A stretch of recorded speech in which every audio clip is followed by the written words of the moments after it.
Ticket ते N232 दादू जोही PS74 दादू जे ॿिन्ही तकतनि में इलेक्शन में हिस्सो वरितो हुयो। 2013 खां मूं मथां बि दादू जी धरती तंग कई वई आहे।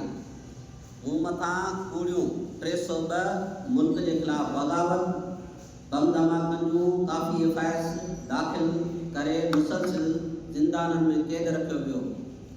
जॾहिं को मनपसंद ऑफिसर दादू में मुक़ररु थींदो आहे त मूंखे गिरफ़्तार करे पोल्ट्री फार्म अनाज के पुराणनि गोदामनि में कई ॾींहंनि ताईं क़ैद रखियो वेंदो आहे या मूं मथां कूड़ी FIR दाख़िल करे सलाखनि पुठियां मोकिलियो वेंदो आहे।